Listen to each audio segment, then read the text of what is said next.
السلام علیکم ورحمۃ اللہ وبرکاتہ۔ الحمدللہ کفا وسلام علی عبادہ الذین اصطفیٰ، اما بعد۔ محترم ناظرین کرام، آسان درس قرآن کے اندر 28ویں پارے کا چوتھا رکوع ہے، جس کے اندر سورہ حشر سورہ نمبر 59 کی شروع کی 10 آیتیں ہیں۔ اعوذ باللہ من الشیطان الرجیم، بسم اللہ الرحمن الرحیم۔ سبح للہ ما فی السماوات وما فی الارض وہو العزیز الحکیم۔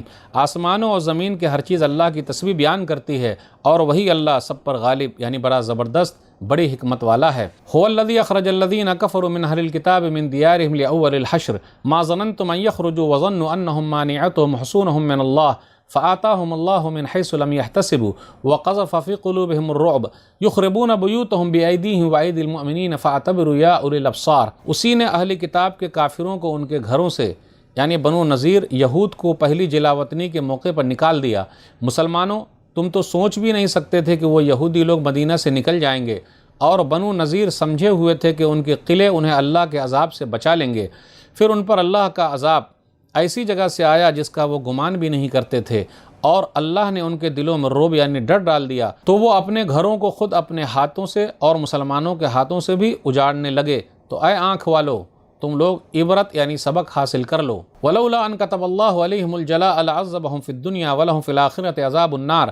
اور اللہ نے بنو نذیر یہود کی قسمت میں جلاوطنی نہ لکھی ہوتی تو وہ دنیا ہی میں بنو قریظہ کی طرح ان کو عذاب دے دیتا، اور ان کے لیے آخرت میں جہنم کا عذاب ہے۔ ذَلِكَ بِأَنَّهُمْ شَاقُّوا اللَّهَ وَرَسُولَهُ وَمَن يُشَاقِّ اللَّهَ فَإِنَّ اللَّهَ شَدِيدُ الْعِقَابِ۔ بنو نذیر یہود کا یہ انجام اس لیے ہوا کہ ان لوگوں نے اللہ اور اس کے رسول صلی اللہ علیہ وسلم کی مخالفت کی، اور جو بھی اللہ کی مخالفت کرتا ہے تو بے شک اللہ اسے سخت سزا دینے والا ہے یعنی پکڑنے والا ہے۔ ما قطعتم من لینۃ او ترکتموها قائمۃ علی اصولها فباذن اللہ ولیخزی الفاسقین۔ اے ایمان والو، تم نے کھجور کے درخت کاٹے یا جن درختوں کو ان کی جڑوں پر کھڑا رہنے دیا نہیں کاٹا، تو یہ سب کام اللہ کے حکم سے ہوا، اور اس لیے ہوا تاکہ اللہ فاسقوں نافرمانوں کو رسوا کر دے۔ وما آفا اللہ ولا رسول منہ فما اوجفتم علیہ من خیل ولا رکاب ولکن اللہ یسلط رسولہ علی من یشاء واللہ علی کل شیء قدیر۔ اور اللہ نے بنو نذیر کا مال بھی اپنے رسول صلی اللہ علیہ وسلم کو مفت میں دلوا دیا، مال فے ملا۔ تو مسلمانوں، تم نے اس کے لیے نہ گھوڑے دوڑائے نہ اونٹ، لیکن اللہ اپنے رسولوں کو جس پر چاہتا غلبہ عطا کرتا ہے، طاقت دے دیتا ہے، اور اللہ ہر چیز پر پوری طرح قادر ہے۔ ما عفا اللہ ولا رسول من اہل القرى فللہ وللرسول ولذی القربى والیتامى والمساکین وابن السبیل کی لا یکون دولة بین الاغنیاء منکم وما آتاکم الرسول فخذوه وما نہاکم عنہ فانتہوا واتقوا اللہ ان اللہ شدید العقاب۔ اللہ نے ان دیہات والوں سے جو مال بھی اپنے رسول صلی اللہ علیہ وسلم کو مفت میں دلا دیے، تو وہ مال اللہ کے لیے ہے اور اس کے رسول صلی اللہ علیہ وسلم کے لیے ہے، اور رشتہ داروں، یتیموں، مسکینوں اور مسافروں کے لیے ہے، تاکہ وہ مال تمہارے مالداروں کے درمیان ہی نہ گھومتا رہ جائے، مالداروں کے قبضے ہی میں نہ رہ جائے، اور رسول اللہ صلی اللہ علیہ وسلم تمہیں جو دیں اسے لے لو، اور جس چیز سے روک دیں اس سے رک جاؤ، اور اللہ سے ڈرتے رہو، بے شک اللہ سخت سزا دینے والا ہے۔ للفقراء المہاجرین الذین اخرجوا من دیارہم واموالہم یبتغون فضلا من اللہ ورضوانا وینصرون اللہ ورسولہ اولئک هم الصادقون۔ اور بغیر لڑائی کے مفت میں ملنے والے مال یعنی مال فے فقیر مہاجروں کے لیے بھی ہے، جو اپنے گھروں اور مال و دولت سے نکال دیے گئے، وہ ہجرت کر کے آنے والے لوگ اللہ کا فضل اور اس کی خوشی چاہنے والے تھے، اور اللہ اس کے رسول صلی اللہ علیہ وسلم کی مدد کرتے تھے، وہی لوگ سچے تھے۔ والذین تبوؤوا الدار والایمان من قبلہم یحبون من ہاجر الیہم ولا یجدون فی صدورہم حاجۃ مما اوتوا ویؤثرون علی انفسہم ولو کان بہم خصاصہ ومن یوق شح نفسہ فاولئک هم المفلحون۔ اور بغیر لڑائی کے مفت میں ملنے والا مال فے مدینہ کے انصار کے لیے بھی ہے، جو مکہ کے مہاجرین سے پہلے ہی مدینہ میں مقیم ہیں یعنی مدینہ کے رہنے والے ہیں، ایمان لا چکے ہیں، وہ انصار اپنے پاس آنے والے مہاجروں سے محبت کرتے ہیں، اور جو کچھ ان مہاجرین کو مال میں سے دیا جاتا ہے اس کی اپنے دلوں میں بالکل خواہش نہیں رکھتے، اپنے دل میں ذرا بھی تنگی محسوس نہیں کرتے، اور مہاجروں کو اپنے آپ پر ترجیح دیتے ہیں چاہے خود اس کے محتاج ہوں،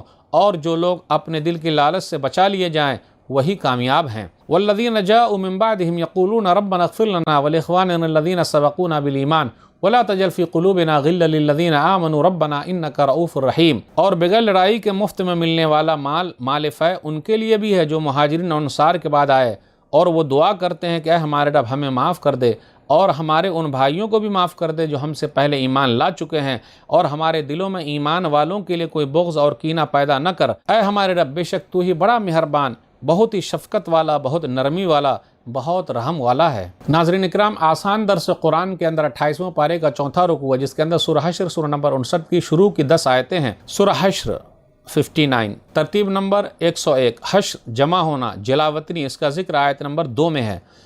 سورہ حشر مدنی سورہ، ہجرت کے بعد مدینہ اور اس کے آس پاس اترنے والی سورت مدنی ہے۔ اس کے اندر 24 آیتیں ہیں اور 3 رکوع ہیں۔ سورہ حشر کا خلاصہ، سورہ حشر کے شروع میں یہودیوں کے ایک قبیلہ بنو نذیر کا واقعہ ہے۔ ان کا پہلا حشر جمع ہونا مدینہ سے خیبر کی طرف تھا، اسی کی طرف اشارہ ہے، اور دوسرا حشر خیبر سے شام کی طرف تھا، اور تیسرا حشر قیامت کے دن اٹھنا ہے۔ بنو نذیر کے قلعے کافی مضبوط تھے، ہر طرح کا ساز و سامان تھا۔ اللہ نے ان لوگوں کے دلوں میں رعب یعنی ڈر ڈال دیا، اور ان لوگوں نے جلاوطنی قبول کر لی اور صدیوں سے جمے جمائے گھروں کو چھوڑ کر ہمیشہ کے لیے نکل گئے۔ ایمان والوں کا ذکر ہے جو مہاجرین و انصار ہیں، ایمان والے گزرے ہوئے ایمان والوں کے لیے دعا کرتے ہیں، سینے کو کینے سے صاف رکھتے ہیں۔ اس کے بعد منافقین کا ذکر ہے جنہوں نے بنو نذیر سے کہا تھا ہم تمہارے ساتھ مل کے لڑیں گے، مگر کبھی بھی وہ ساتھ دینے والے نہیں تھے۔ ایمان والوں سے کہا جا رہا کل قیامت کے دن کی تیاری کر لو، جنتی اور جہنمی برابر نہیں ہیں۔ قرآن کی عظمت کے بارے میں کہ اگر قرآن کو پہاڑ پر اتارا جاتا تو لرز جاتا۔ اخیر کی آیتوں میں اللہ تعالیٰ کی صفات کا ذکر ہے، وہی اللہ بادشاہ ہے، وہی امن دینے والا، وہی ہر طرح کی بڑائی والا، وہی نئے سرے سے پیدا کرنے والا ہے، اسی کے اچھے اچھے نام ہیں۔ یہ سورہ یہود کے قبیلہ بنو نذیر کے بارے میں نازل ہوئے، اس لیے اس سورہ کو سورۃ النذیر بھی کہتے ہیں۔ مدینہ کے اندر یہودیوں کے 3 قبیلے آباد تھے، بنو نذیر، بنو قریظہ، بنو قینقاع۔ تو اس سورہ کے اندر جو ہے بنو نذیر کے بارے میں ذکر ہے۔ مسئلہ کیا تھا، جب نبی صلی اللہ علیہ وسلم مدینہ آئے تھے تو نبی صلی اللہ علیہ وسلم نے معاہدہ کر لیا تھا کہ یہودیوں کے ساتھ کہ یہ لوگ ساتھ دیں گے، مدینہ پر جو بھی حملہ کرے گا سب لوگ مل کے دفاع کریں گے۔ لیکن کیا ہوا، بنو نذیر نے معاہدہ تو کیا لیکن معاہدے کی خلاف ورزی کی، معاہدے کو توڑ دیا، مسلمانوں کے خلاف سازش کی۔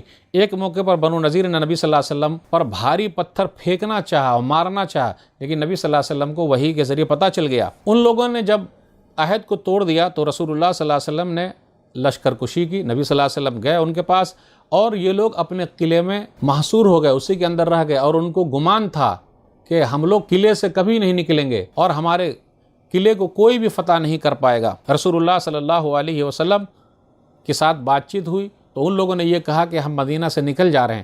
بالآخر وہ لوگ مدینہ سے نکلے اور خیبر میں چلے گئے۔ تو یہ پہلی جلاوطنی یعنی حشر یعنی جمع ہونا اس کا ذکر ہے۔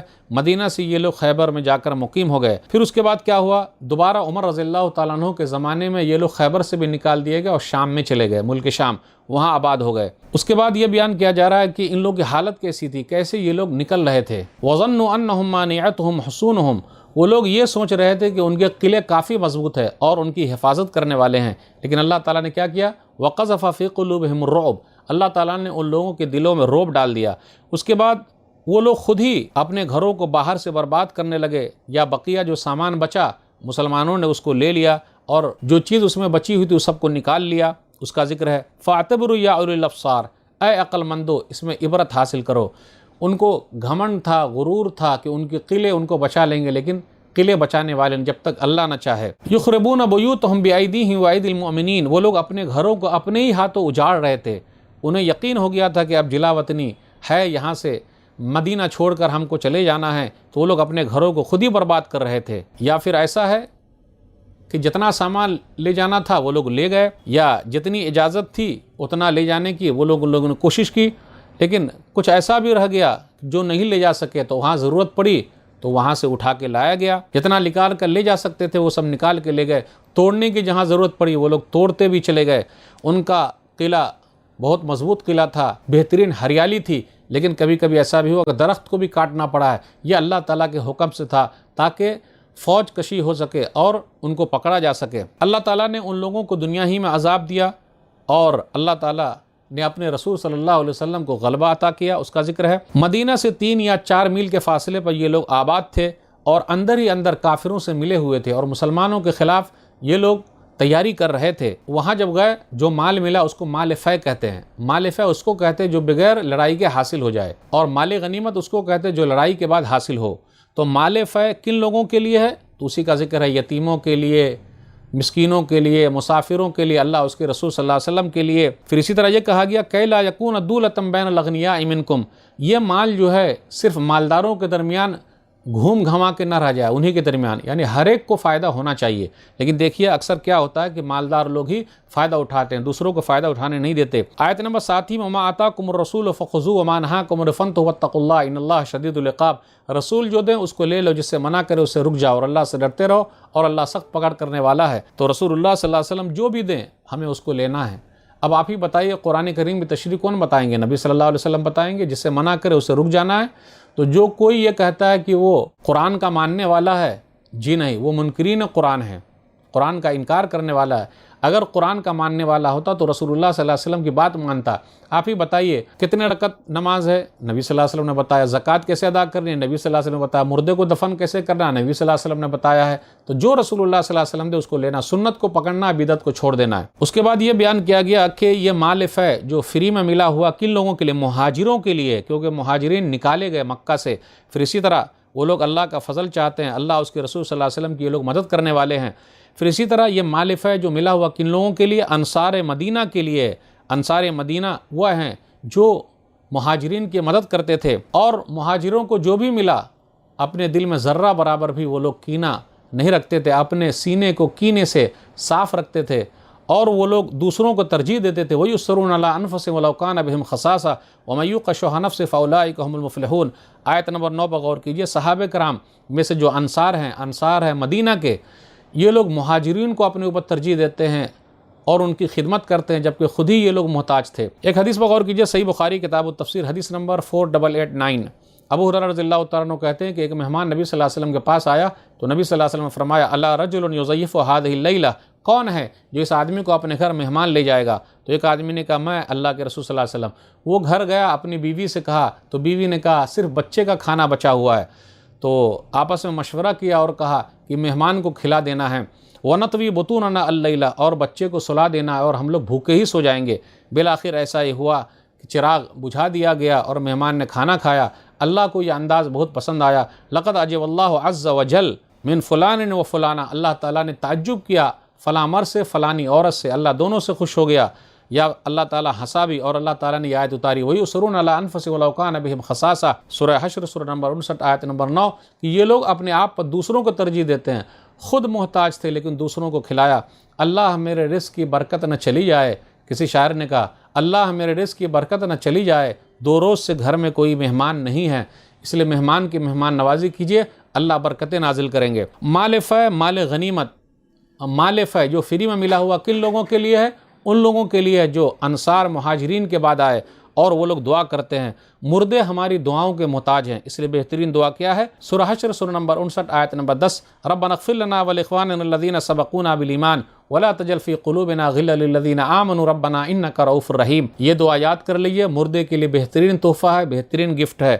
ہمارے دل میں جو کینہ اور دشمنی ہے اللہ تو اس کو نکال دے۔ لیکن ایک بات یاد رکھیے گا کہ انصار اور مہاجرین کے بعد جو لوگ آئے ایمان والے ہیں، لیکن اگر وہ صحابہ سے نفرت کرنے والے ہیں، صحابہ کو گالیاں دینے والے ہیں، تو ان لوگوں کے لیے یہ سب چیزیں نہیں ہیں، مال فے نہیں ہے، اور وہ لوگ یہ دعا میں شامل نہیں ہیں۔